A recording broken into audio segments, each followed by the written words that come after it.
धारूर तालुक्यामधील हिंगणी येथे पंकजा मुंडे यांनी मतदारांशी संवाद साधला। आपला जिल्हा विकासाच्या दृष्टीने पुढे जात असून तो विकास माझ्या बापाच्या मनात होता, तोच विकास मी करू शकले असं मत पंकजा मुंडे यांनी धारूर तालुक्यामधील हिंगणी येथे नागरिकांशी संवाद साधताना व्यक्त केले।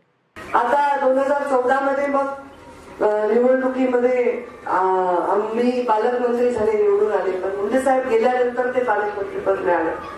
त्याचा काही आनंद, काही सत्कार सोहळे असा माझा काही रस नव्हता। होता तो रस म्हणजे अर्ध्या ताटावरून मुंडे साहेब उठून गेल्यामुळं जो विकास माझ्या बापाच्या डोळ्यामध्ये दिसत होता ते मला करायचा होता आणि तो मी करू शकले हे माझा शत्रू देखील मिळेल। ज्या खात्याचा मुंडे साहेब देशात मंत्री झाले त्याच खात्याचं राज्यात मला मंत्रीपद मिळालं। ग्रामीण विकास खात्यात करावं काय हा प्रश्न मला पडला तर शौचालय बांधणे आणि गावातल्या ग्रामपंचायतीला निधी पास करणे याच्याशिवाय काही काम नाही असं वाटायचं। मग मी खूप डोकं लावून वेगवेगळे प्रयोग ग्रामविकास खात्यात केले। जसं ग्रामपंचायत कार्यालय प्रत्येक गावात पाहिजे याची योजना आणली। प्रत्येक तालुक्यात स्वतःचं पंचायत समितीचं कार्यालय पाहिजे। आपल्या बीड जिल्ह्याला स्वतंत्र चालून एवढे वर्ष होऊन एकही कार्यालय बीड जिल्ह्यामध्ये हे स्वतःचं पंचायत समिती आणि जिल्हा परिषदला नव्हतं। आता एवढी मोठी टोले जण बीड जिल्ह्यामध्ये जिल्हा परिषद उभी राहिली, तुमच्या लेखीने जिल्हा परिषद उभी केली, ही पंचायत समिती उभी केली आहे। या प्रत्येक गावाचं ग्रामपंचायत कार्यालय देण्याचा प्रयत्न केला।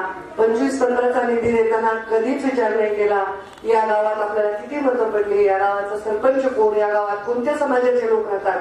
फक्त एवढा विचार केला की आपण पालक मंत्री आहोत आणि पालकाचं काम काय, त्या पालकाचं काम आहे की आपलं जसं आपण लेकरा सांभाळतो त्याला पालक म्हणतो ना, पालकत्व असतं त्याच्यात। ते माझं काम आहे की या जिल्ह्यातील लेकरं जे लहान आहेत त्यांना मोठं होताना या सगळ्या अडचणी दूर व्हाव्यात। रस्ते, नॅशनल हायवे, मुख्यमंत्री ग्राम सडक योजना, अनेक योजना केल्या। बचत गट एवढे पैसे दिले या जिल्ह्यामध्ये बचत गटाला, हे सगळे कामं केले। त्यामुळे मी आता कुठेही चालले तर उमेदवारीविषयी कोणाच्या मनामध्ये काही आक्षेप नाही।